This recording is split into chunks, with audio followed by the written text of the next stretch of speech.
welcome back. So this week we're going to do something a little bit different. We're going to have more of an open conversation about the church itself, why we use the word church, and then some of the ideas that we're thinking about in terms of having a consistent philosophy that helps us find our way through the world. So for those of you who have never met Matt before, Matt is one of the co-founders of the church.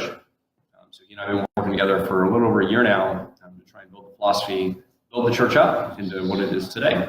So today's going to be more of an open conversation. So we're going to go through a couple of things that we're thinking about, and then we're going to go from there and kind of open it up for more conversation and to see what people think, what issues they've had with the concept of church, and where we should kind of go for the future. So with that, I'll kind of give a brief outline. I'll kick it over to Matt, and then we'll kind of open it up. So one of the things that we thought about when we started the organization is, what do we call it? So what we have is a philosophy, right, that's not based in faith, it's based in science. It's based on the idea that I am, right? It's the only thing that we think from a rational perspective you can really know for a certainty. You know that you exist. How you exist and how that existence is in relation to others, we don't know with any degree of complete certainty, but we know that we exist because the act of thinking means that you exist. So starting from that perspective, we kind of grow it to say, okay, well, I know that I am, and that's the only thing that I can know. So then I have to look at how do I continue that existence, because that seems like a natural imperative, a natural good thing to do. And then how do I interact with the others around me that I at least perceive, right? We can do things like kind of triangulate meaning or triangulate understanding or truth based on what they see and what I see. And if we kind of see the same thing, then we can agree upon how we should move together forward. So from that perspective, then, we grow the church concept to say, all right, well, it seems like we do well as social creatures, and that's kind of how we're built. We're sort of educated monkeys. So our monkey part kind of goes forward in terms of evolutionary things, and then we have our bigger frontal brain on top of that helps us to think bigger. So we use that to say, all right, well, how do we work in relation to each other? We're social creatures, we work well together, so how do I best engage in that relationship? And so there we continue that perspective to go further and further until we arrive at the church philosophy, the core pieces of it, which are to be better so that humanity can survive and thrive. That's what it is that we're after.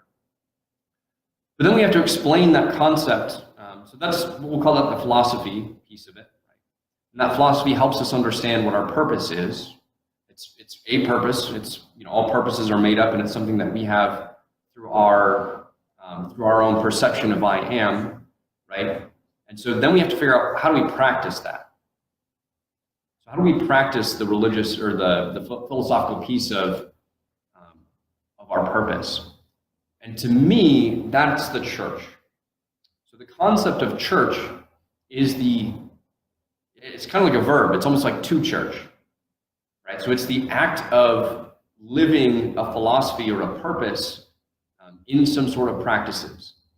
So, if you look at the whole IRS definition, it's like things like a form of worship, meetings and services. And not that that's the list that defines how churches should be or how people should act their philosophy. But when thinking of what organizations do this, help to answer the bigger questions of purpose and meaning, it's really church. Really, churches are the ones that do that. There are nonprofits that have specific, maybe philosophies, and maybe they have certain actions, but they don't necessarily answer the bigger questions. Now, there are some other words out there that might mean the same thing, or might mean something close. So community is one of those. And community is one of our, what I would call our core services. So community, consistency, and purpose.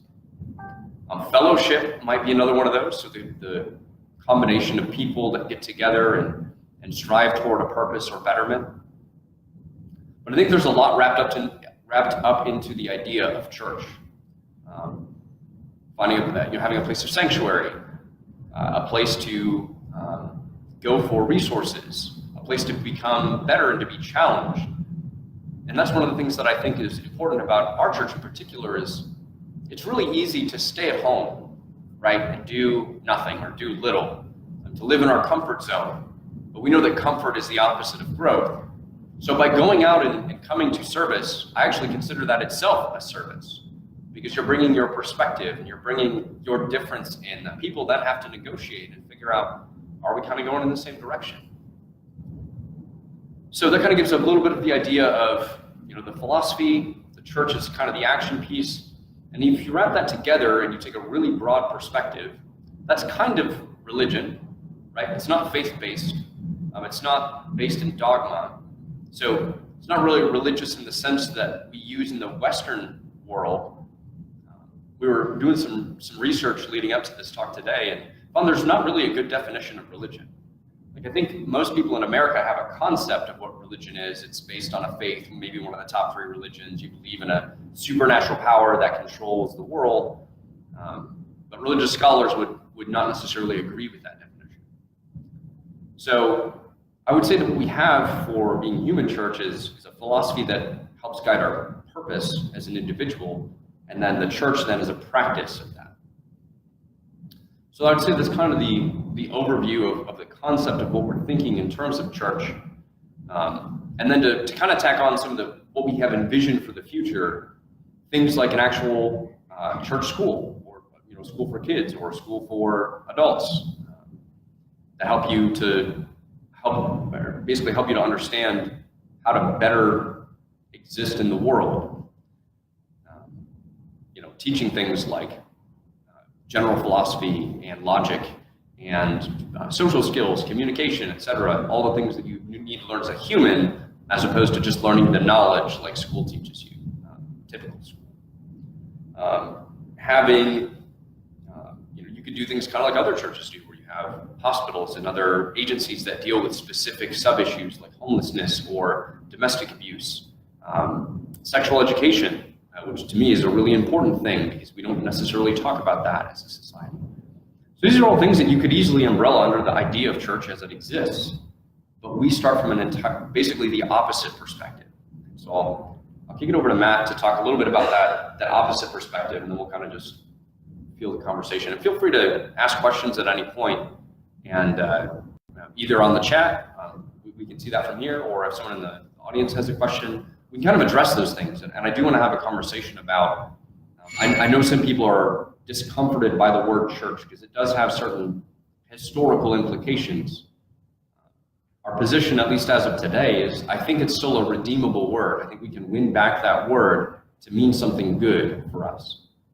But if we find that it's not advantageous for us or for our fellowship, right, we might go with a different word. So with that. Yeah, thanks. And it's early days, obviously. That's why we're having this discussion. We're working stuff out, we're doing research, and we want everybody else to contribute thoughts and hopes and dreams and so on. Like what do you need? What do you want it to be? Sort of one thing that emerged actually relatively early when we actually started talking about applying all the stuff we've been talking about internally was, it kind of sounds like a church.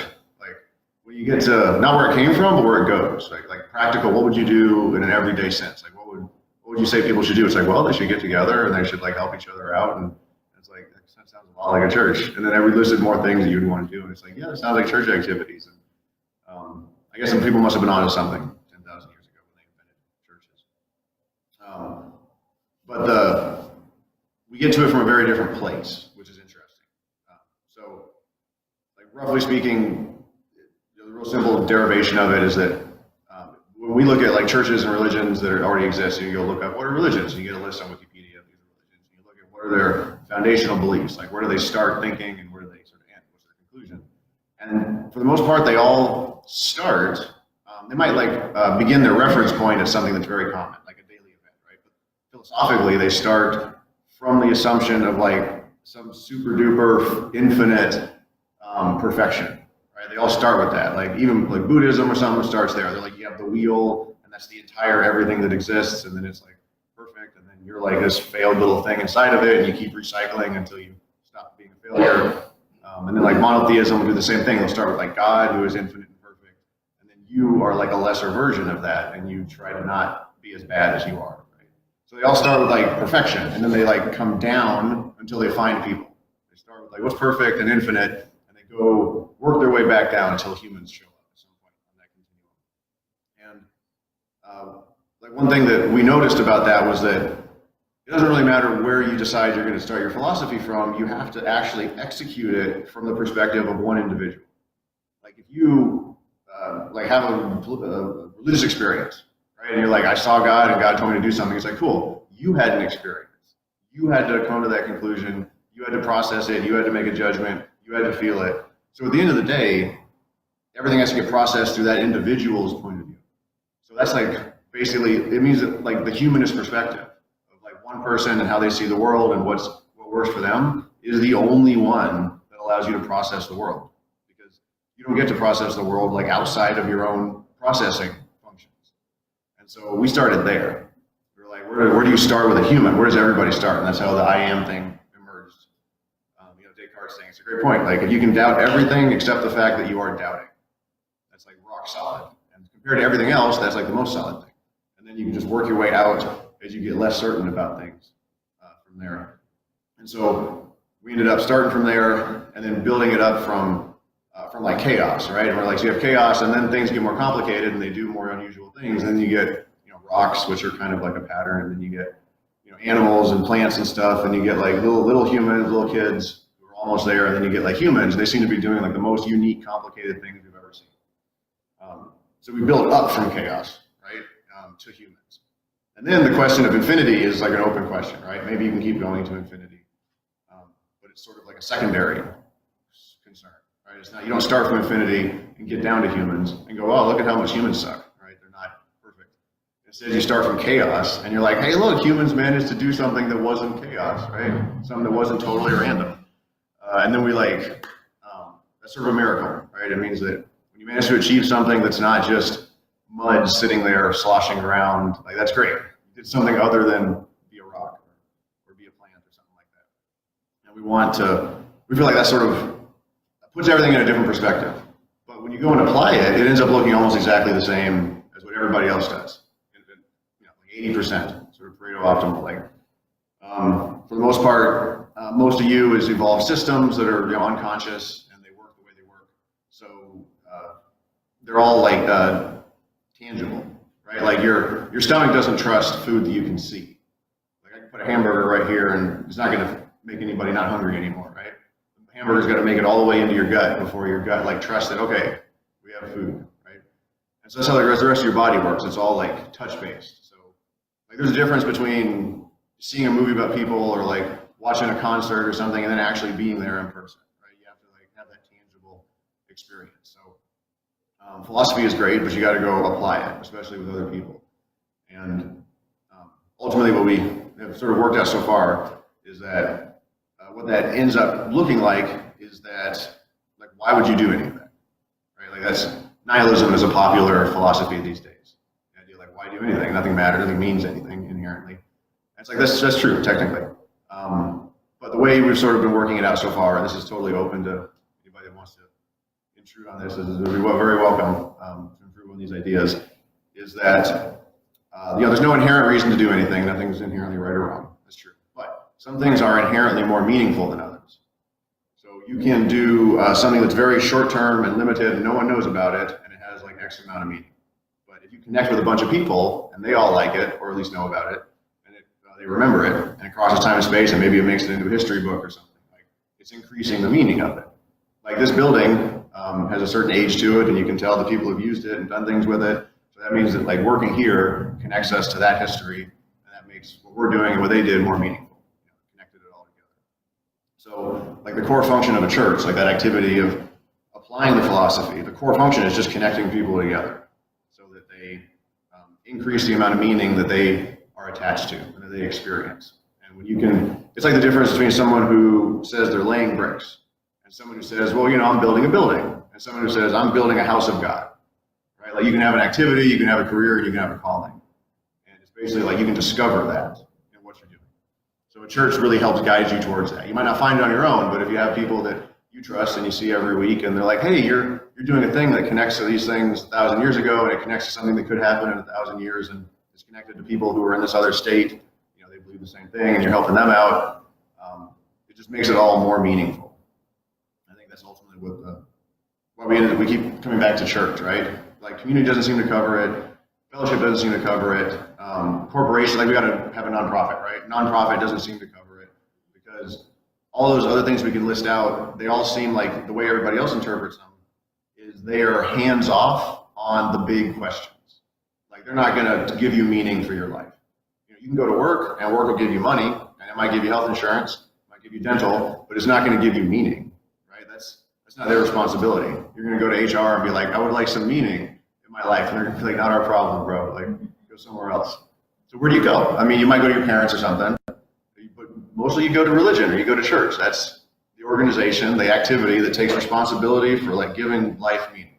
They grapple with those questions and they try to make it applicable so that you can live your life and not just be like a rock or be like a plant or something. You can be like part of humanity. It's like connected to people a long time ago and you're like building something for people to enjoy later and you're just passing the baton on.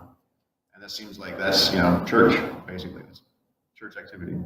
Yeah, so there are a couple points in there that we've been talking about recently. So one, you mentioned kind of the transcendence between being an animal and being a fully functional human, or the thing that makes you human. It's not that your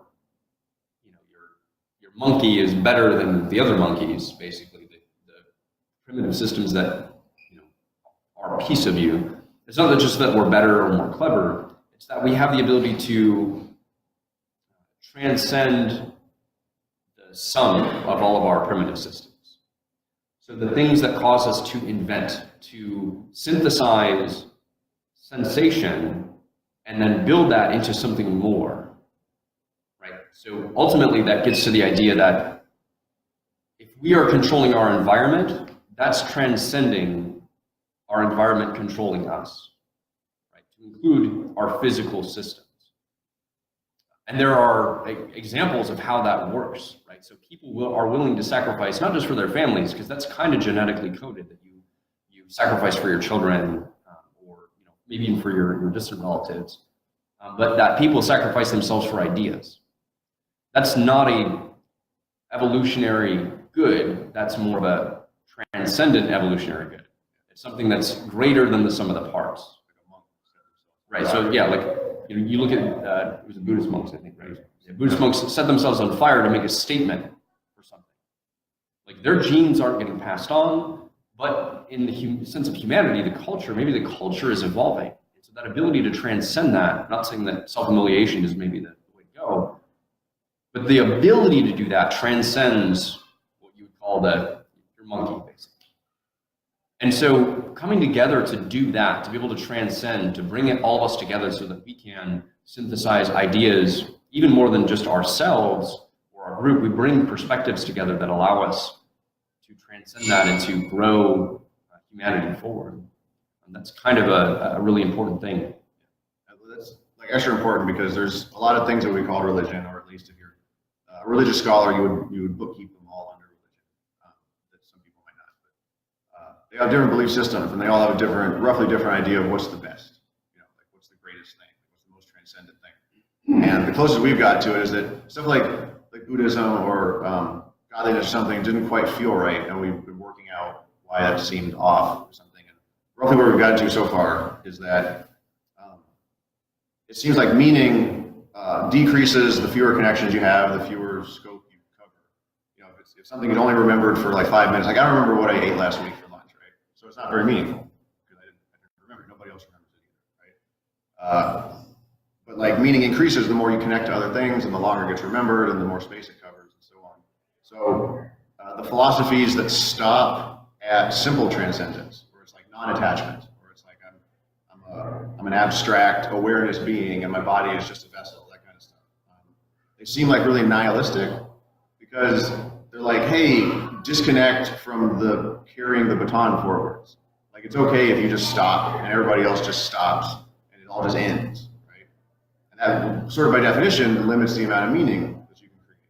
If you're like, hey, the best thing that would happen is if time just stopped and everybody just like exited the wheel or exited the cycle or just stopped participating or something, that would be like cool because there'd be no more suffering.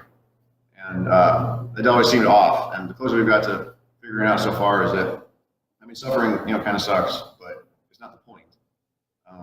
meaning. Like suffering is fine if you have some meaning. Like tons of people suffer, not happily exactly, but like contentedly if they have a reason to suffer, if it means something to them. Sometimes people can attach just the fact that they are dealing with suffering well as the meaning. Like most people couldn't do this, I can do that. But usually it means something, right? They're carrying on some sort of legacy, or they're representing something well at the bare minimum. And that's where we end up, is that you kind of get back to that idea that like continuing to pass the baton to more people and pass it forwards is the way to create as much meaning as possible. And that moves you away from the idea that transcending by letting go of everything is the best, grandest thing you can do.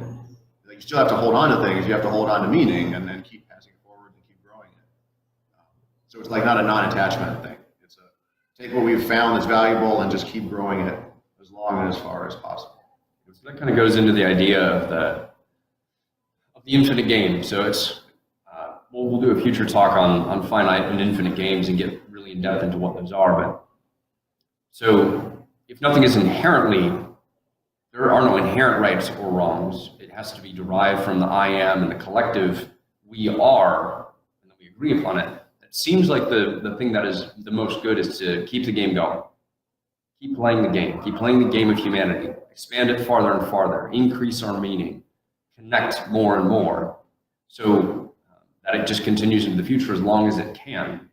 And then as we talk about transcendence, growing beyond what we currently are is basically what it is, bettering ourselves.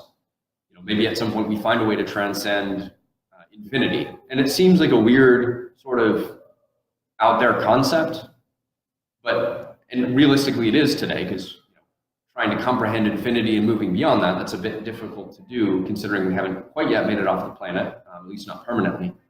But it's something that could happen in the future, and it's that option that we want to prepare ourselves for, to make sure that our meaning continues. Because if at some point humanity stops, whether from our own doing or from the end of the universe, then realistically nothing did mean anything in the grand history of time, other than if it connects with something else in the future, and that's hard to say. So, big thoughts for today.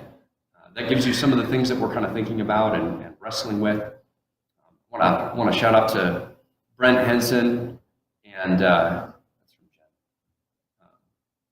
Brent Henson for kind of bringing up this conversation. So he brought up that he has an issue with the word church, and I understand where he's coming from. So Katie shared the definition of humanism from the American Humanist Association that basically contrasted humanism with belief in the supernatural and in deriving meaning through human experience and in joining together, which we definitely agree with.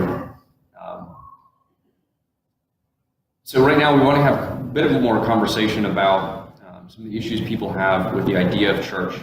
So when the video started putting out, I was talking about Brent. He brought up some reservations about the use of the word church, and kind of, it looks like from his perspective, and when I can understand this to a degree, that there are a lot of things that churches have done historically that are not good. And under the guise of religion and the Crusades and the Inquisition and witch trials, like there are a lot of bad things throughout history. And I definitely agree that those things are bad. But when trying to find the right construct to explain what it is that we're doing, we ended up on church for what we talked about at the very beginning, which was, if it talks like a church and it walks like a church, then it kind of might be a church.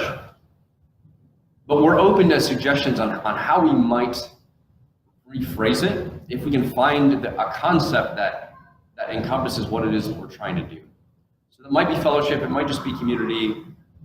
In terms of the legal structure, it's pretty clear that we're operating under the guise of church for the IRS and within the U.S. law. That's really what we're doing.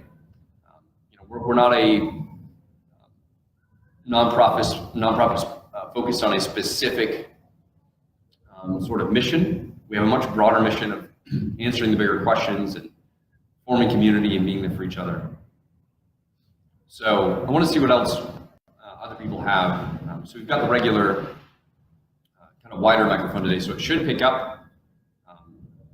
inputs if people have them. So if you want to open it up at this point. I know, Katie, you had some good points before on why you were originally hesitant about the idea of church and why you thought it kind of makes more sense now. I don't know if you can share those maybe. Well, I had the same problem with the word church because here in our area where we live, it's associated with certain mainstream religions. Right. And this is what we're doing here is not at all that. So I just didn't want to mislead anybody with the word, and I thought it might turn off other people that Right. are not religious themselves. So that was my reservation. But after having conversations with you and some of the other people in the group, I understand why it's called a church. Right. I'm okay with it. I think it just might have to be explained to each and every person, Right. As they come into contact with our group, we need to keep that in mind. Right. That everybody that's not religious is going to have that reservation. Right. Yeah, to some degree or another. So one of the interesting parts about calling it a humanist church is it sets up attention. Right? Those two words together set up attention, and a lot of times tension is interesting. Right? It's what draws our attention in the news, in stories. There's some sort of tension there. So realistically, I work in PR and marketing, so there is a little bit of marketing value, I think, to that. That's not why we do it. I think it's the most descriptive concept. So to me, that's why I think we do it. But in defining those two things, humanist, which means, derived from the I am, and church, which is historically associated with a religion or a faith or supernatural, I've seen people turn a questioning eye and say, really, a humanist church, what is that? I don't know what that is. I asked a number of people at the science night the other day. They're like, honestly, I have no idea what you're talking about. I'm like, fantastic, let me explain to you. So it does drive a bit of curiosity. But, from that other perspective, there is definitely some baggage that goes along with it. So how do we overcome that? So I think a big part of it, and you had mentioned kind of in our conversation that once you saw what we do, you understood a bit more why it is a church. So the fact that we volunteer, but we don't volunteer just to say we're a church that volunteers. We volunteer in things that we are invested in. So here at Sideport, we're invested in science education for kids. We're invested in educating people in science generally. So it makes sense that we would volunteer for this, and that we're kind of living what we say as opposed to just saying it and trying to draw attention, I guess. So we're really trying to be consistent with our philosophy and act it out, which is what we kind of had defined earlier in the talk today as a church. It's the living of the philosophy. So other thoughts on the idea of church and religion and philosophy and humanism?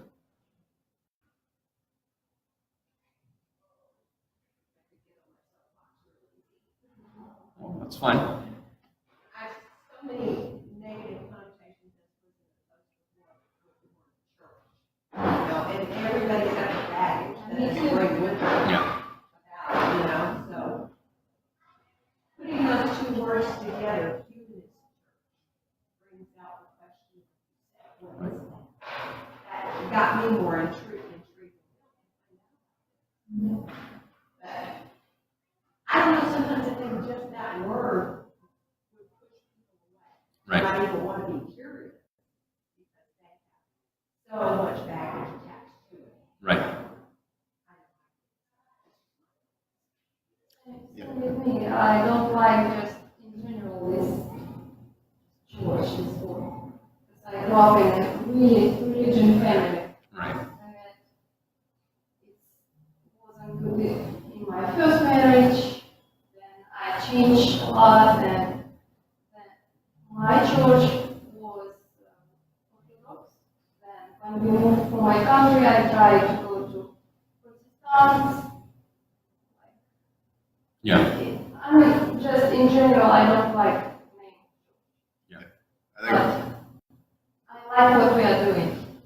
right, here. I've heard of, I love community. Yeah. I love to meet people who think same as me, and I need community. Especially I'm new in this country, and I meet people who just like Yeah, so to summarize, because apparently it's not picking up the audience audio as well. So Linda was saying that she had definitely had some reservation with the word church, but found it to be intriguing when we put the two words of humanist church together, but can understand that it would push some people away. And then Arena was saying, she had a lot of reservation with church based on experience, but enjoys what we're doing because of the sense of community and common thought that we have together. People have that exact same conversation between different churches. Like you'll be used to the church your parents took you to as a kid, and then you'll be like, oh, I'll just go to this church nearby, and it's like a completely different experience, completely different goals. Like I spent a lot of time in Colorado Springs, and they had like a church there that was, the mega church kind of thing, where it was all about the prosperity gospel and whatnot. And like a lot of people who consider themselves deeply religious and went to church all the time didn't like that church. Like they didn't like them. They called themselves a church. They're like, shouldn't be doing that. Like I don't like what you're doing. It's not what I think a church is, right? And they had the exact same arguments about it. And we found not one definition of religion, but like 20 definitions of religion when we looked for it. Depended entirely on who was talking about it and what they got out of it, and like academic definitions. And you had people that were like deeply into one specific religion, and so they'd have their angle on it. And the same with church is that it's more of like it if you see it kind of thing. Like you have like your idea of what a church is, and if it conforms to that, then it's like that's a church. And if it's not, you're kind of like, yeah, maybe that's not. Like people we'll talk about Wiccans or something, and Wiccans will have like their church, and a lot of people will be like, that's not a church. You're not doing church stuff. You're doing like magic stuff, which isn't part of church. And it'll be like, well, you like eat somebody's body, don't you, in church? That's not magic, right? And so people like it's easy to argue about, right? But I think that what we're doing is reasonable. That if people get into it and they see what we're doing, they'll be like, oh, that's cool. I like that. And then we have to call it church for legal reasons, obviously, because it is technically a religious church organization in a legal standing. And it seems like philosophically it works pretty well. But I think that how we explain it to people in a regular everyday conversation sense can easily be all over the board, just right, to try to highlight this is what we do, right? It's like humanism, and we're big on reason and on helping people find the best self and become a better member of society and grow the human race forwards and all that. And then if you say, oh, we also call it a church, they'll probably be like, I'll give it a shot. Yeah, and kind of one of the ways to think about it, and we had this conversation about the word religion too, because we were looking at those definitions. If you consider religion to be belief in a supernatural power that controls your life and that you are less than perfect, then we're not a religion. If you consider religion as an overarching framework that helps guide your life and answer the big questions, then we are, right? So it very much depends. So the same thing with church. If you think church is an organization to exert control and power and suck up money from people and protect those who are pedophiles, basically, then we're definitely not a church, right?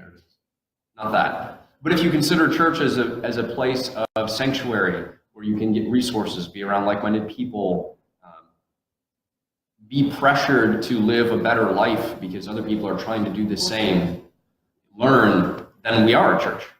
So, like everything in life, words have meaning, and it depends on how you define the word. Like curse words, like some people are terribly offended by curse words. They're just words. They carry certain meaning, and people interpret them differently. This, to me, goes all the way back to our original idea of I am. We can only experience the world and set our values through our perspective. So if through your perspective, church is bad, then I would say, let's talk about that and let's filter that and not think about us as a church, because that interferes with then the ability to move forward and progress in terms of being human, being humanist.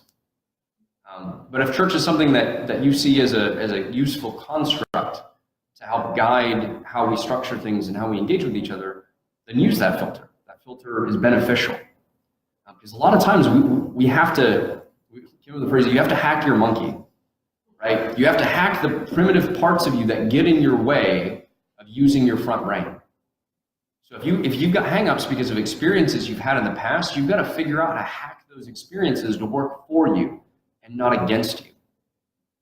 You've got to figure out how to hack your whether it's your physical appetites or your mental appetites or your laziness or your neuroses or your worry or whatever it is, you have to figure out how to manipulate those things by putting yourself in the right conditions or putting the right things around you to make them beneficial for you.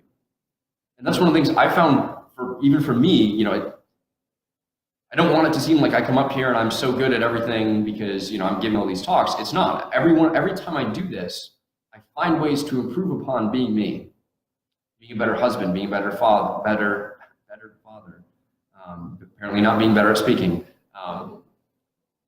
But I learn and I've grown through doing this for, just the 6 months we've been together, because I have to focus on doing the things that I say. And I hear different perspectives from people. So just simply by engaging in the church, even if I didn't do the talks, I would be getting better because I'm exposing myself to different perspectives, different measures that help me to see myself through different lenses. So I think we can continue to have a conversation, and there may be different ways to on-ramp people into the church or not church. So maybe we have experiences or events where we don't talk about the church. We just say this is a humanist night. We were talking about earlier about doing something at the brewery, or we just have, we could either call it drunk church, or you could call it, right? That's fellowship right there. Drunk fellowship, or you could call it hanging with humans, or whatever you wanted to do. Put a little bit of philosophy in there, but generally just kind of get together and exist, and that's church. That's a form of worship. That's a form of service. You don't have to call it any of those things, but it is. When you think about what you do, you get together and you all have the same experience, right? You share the same experience in the same space at the same time. Right. And even if it's just through having conversation or engaging with people you like, right? And not having to be someone fake in a region where maybe you feel that you can't be truly authentic. Or judge. Or judge. Well, exactly, judge. Right. Because when you have problem in your life, each of us have difficult period, easy or not Right. easy, and you can help with advice. Right. Yeah. And when you have difficult period, I don't want to feel that I'm judged. Right. And when you prepare a speech of happiness, for example, that helps me a lot. Because that idea you gave me, just don't stay home and do activities and do stuff to get out from stress. And that's good. If I would go to regular church, they would say, I will go home and pray for you. Right. Right. And so I don't want that. I want advice that will help me.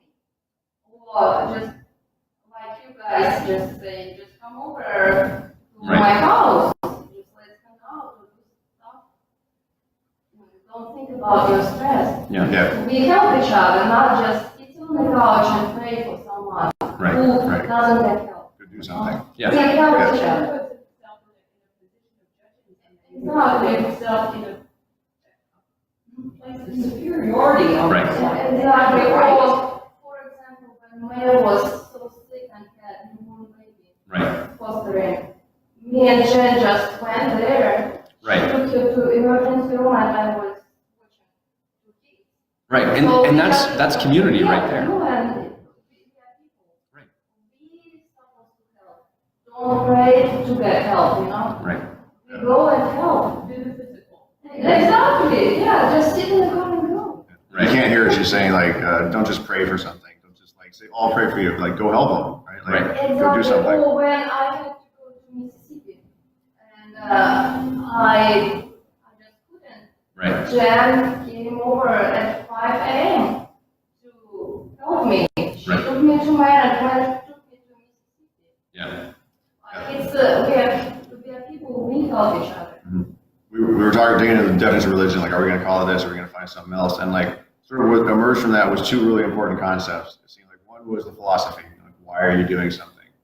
And the other one was the what are you doing, the application, the advice and all that. And it seemed like you had to have both, because advice without philosophy is just self-help nonsense. And then philosophy without advice is just like abstract, pie in the sky, ivory tower kind of stuff. So the religion or the church is like, here's advice that you can follow, and we think that it's going to help you, even if you don't know why.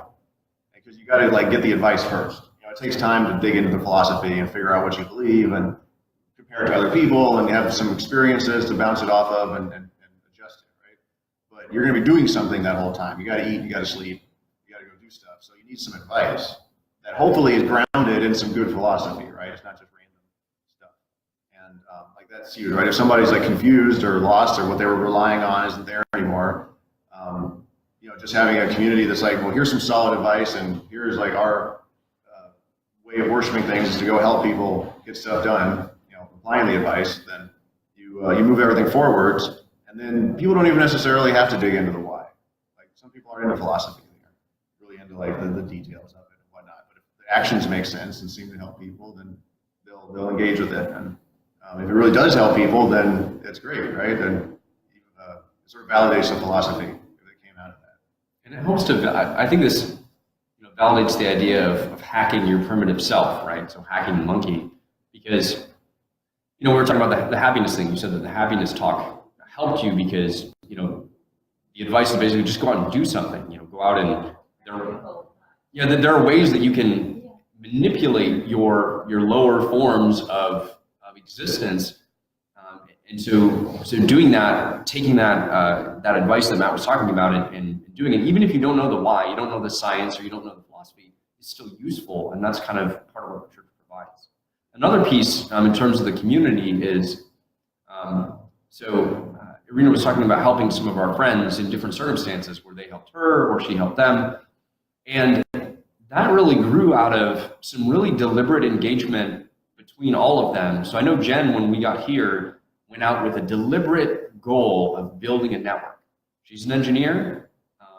She can be socially awkward at times. She's really good, but sometimes she can just be, Jen.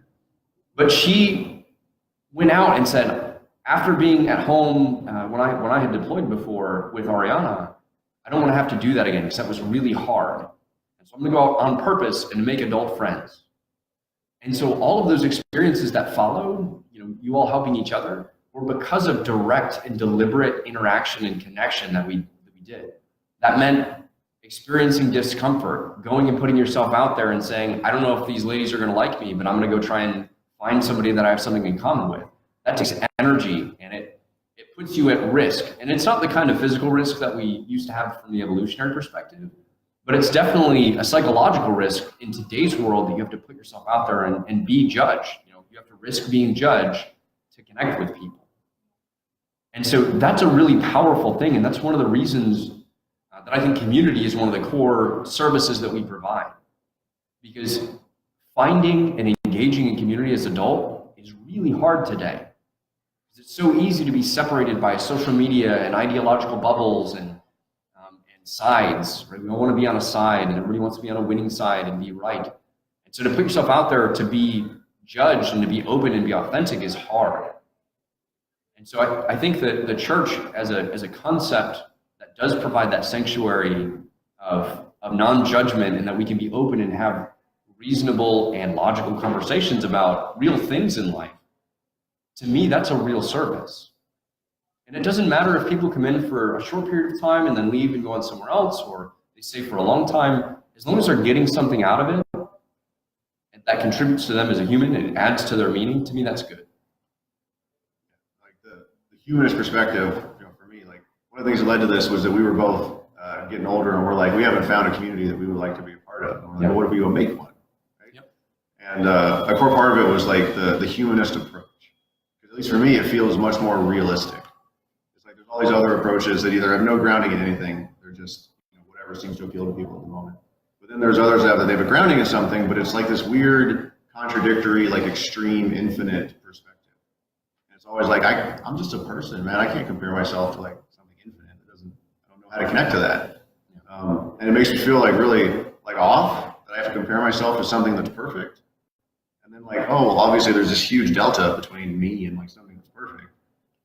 It's almost like not practical at all. Like I don't know what to do with that. I understand what to do with the idea that like, well, I'm better than I was yesterday, or maybe I'm worse or something. I can work with that.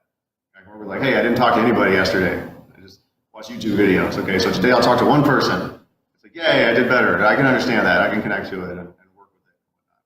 And I think that it sucks all of the judgment out. Like if you know that someone else thinks that way, if they're like, hey, I'm just trying to be better than I was yesterday, trying to help somebody else out, like there's no platform for them to like be in judgment of you. There's none of this stuff like, well, I sinned less than you did, so I can throw the first stone, right? I'm better.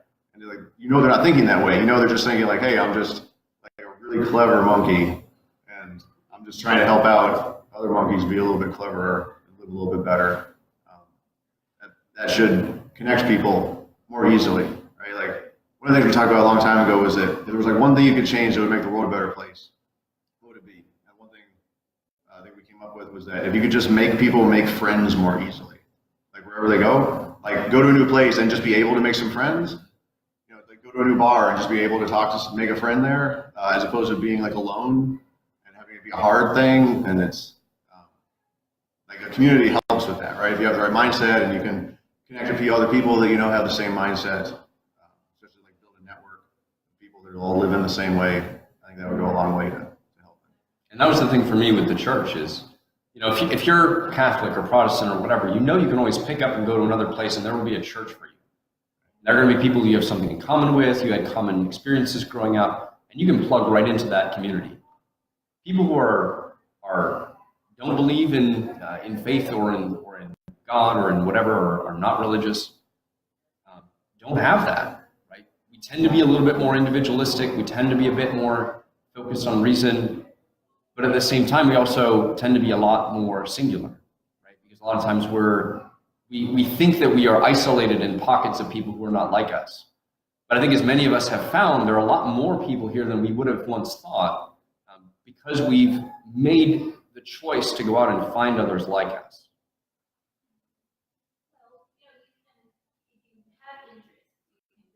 And, for example, join a science fiction book club, Right. or a hobby right. group, or some sort of common shared activity or interest. But within that, you know, as soon as soon as somebody starts talking about, you know, God and that, you know, their viewpoint on life is so completely different from mine that even though I have this shared activity, close and you know, like we really see life the same way, just on that basis alone. Right. Yeah. So Katie was saying that you can engage in, you know, hobby-based groups or activity-based groups, but if the ideology isn't similar in terms of how you think about life, you're never realistically going to be that close to those people. Now, you can still learn from them, and you can gain a sense of a little bit of fellowship or community. But having somebody who really understands a lot more of how you see the world, right? So as when I talked about at the beginning, we're all going from our individual perspectives, and then we help each other to triangulate what is or what we think is, right? Is this table, you know, what color is this table? And we ask everybody, we kind of triangulate what we think the table is, right? Or what we think a new object is. We see something in space, and we're like, well, what is this object? Well, I think it might be X. Well, I think it might be Y. And if you have a common understanding, that helps link you together. But if you don't, you know, it might not separate you, but there's not that sense of closeness. The humanist perspective is that we're all like doing our best, right? You know, there's nothing like it gets rid of dogma instantly. Like there's no such thing as dogma because like nobody knows anything for sure. So it doesn't make any sense to say that this is absolutely true. You just say like, this is the best I've come up with so far, right? And then you can compare it to somebody else. Like by definition, you need to compare it to somebody else because someone else will have a different perspective on it. And if everybody seems to agree on it, that's cool. Like, oh, maybe this is pretty accurate. Like gravity, right? So like everybody agrees that when you like fall off a cliff, you fall off the cliff. There's nothing else that happens. It's always falling off the cliff. And everyone's like, okay, I haven't fallen off a cliff, but everybody who fell off a cliff agreed that it was the same thing, right? So we can say that's probably pretty accurate. That's how we work up to stuff, right? The same with like, if someone's like, how do I be happy in life? And then you gotta go ask people and you compare how are they happy in life. A lot of the time it's like, well, you know, I had good friends and I had a good family and then my kids are okay and I had a reasonable job. And it's not, like nobody ever says, how are you happy in life? And they're like, I played a lot of video games, like a lot. Like no one ever says that, right? So it's the same with the gravity falling off a cliff thing. It's like, well, okay, so maybe I shouldn't. I mean, I haven't lived my whole life yet, but maybe I shouldn't play a bunch of video games with it because nobody's ever said that that made them happy in life. And when you know the other person has that perspective, that they're not just comparing what you're talking about to a list of like perfect truths that are obviously absolutely true and could never be questioned. You know they're not comparing you to that. They're just going like, hey man, maybe I can learn something from you, and we can work this out together. Maybe move it one increment forwards. Eric. I like calling it a church. Okay. Why do you want? So Eric said he likes calling a church. Why do you like calling it a church? Well, because when people ask me at work, what is it again? Oh, church. Oh, church. Then you don't look like you are Yeah, it helps you fit in. But let me go on and say, well, I'm at church. And they go, what church go to? I say, Humanist church. And they go, what's that? Because I don't know what a Humanist church is around here. Well, it's just like every church. We have community functions, we have fellowship, we go to learn something every Sunday, we do things with our friend and see everybody, and help each other out, except there's no religion, and all the guilt goes along with that. Yeah. And I always throw that in, so I mean, I'm not trying to deceive anybody. Right. But that's really what it is. It's a church without the religion. Yeah. So Eric was saying that he likes it because people ask him what he did this weekend.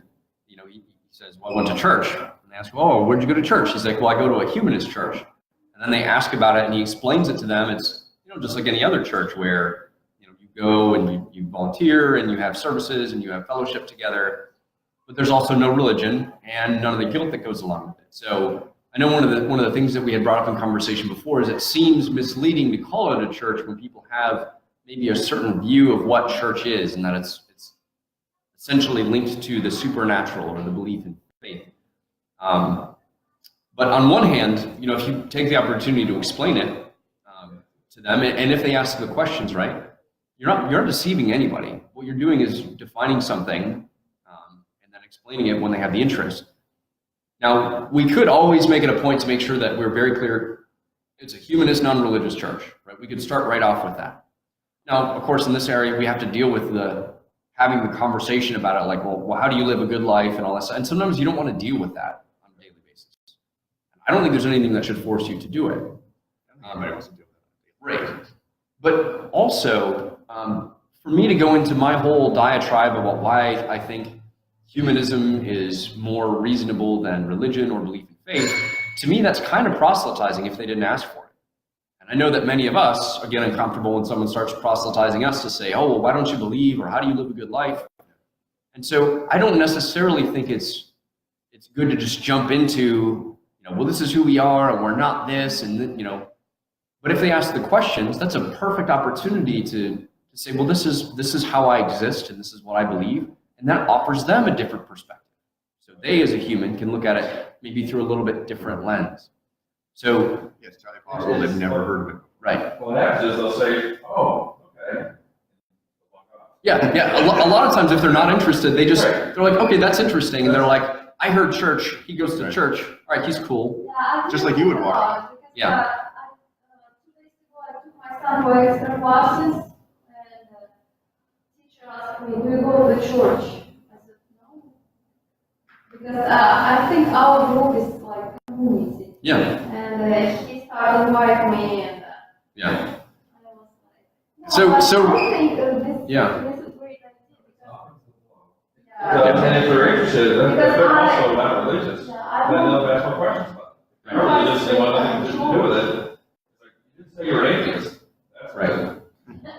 So, I'm gonna let that go, and I think we're gonna go back to work. Right, and so there are a couple of good points you guys said. So Irina was saying that she had a teacher that asked her if she goes to church, and she said no because she considers this more community. But then, of course, the teacher started proselytizing her because of what we are. And so, Offered to go to her church. right, yeah. Because they're not even saying community. Like, do you have a community to be part of? What I mean. So on one hand, it can provide a little bit of cover for people that don't want to deal with people always inviting them to go to church to be saved. I have a boyfriend. Right. Eric brought up the point that a lot of people, if you say that you're atheist, particularly in this region, just causes an uproar, small uproar, depending on who it is you're talking to.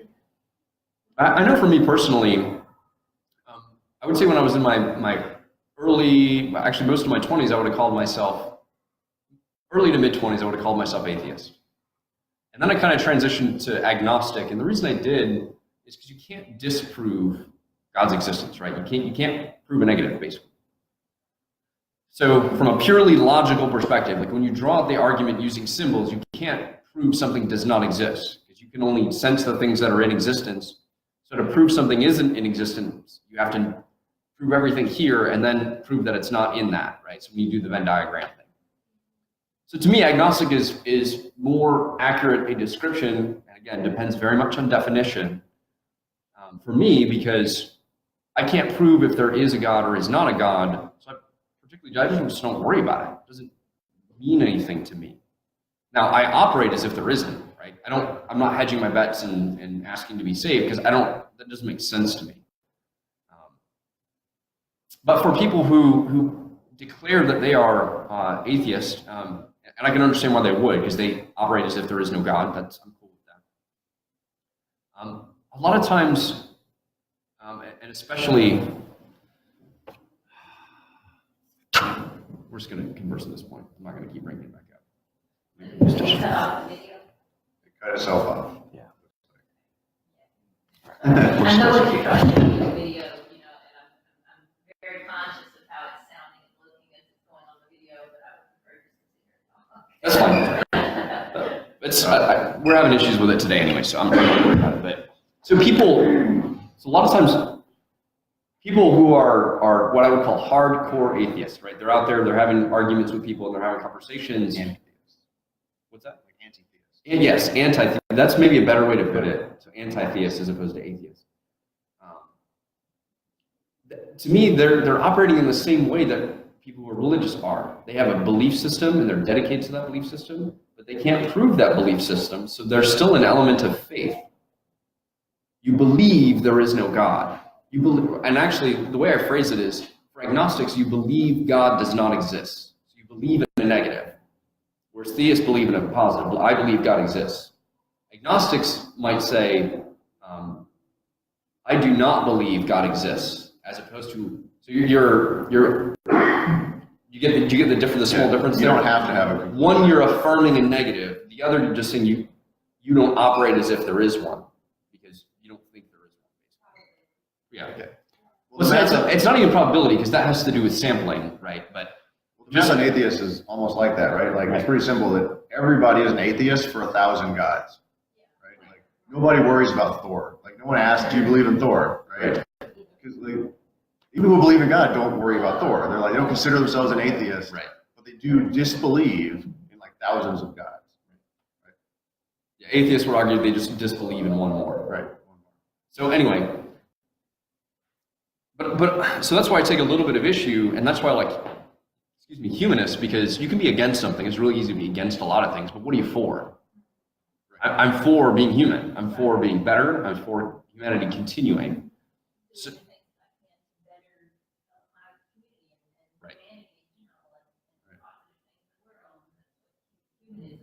right.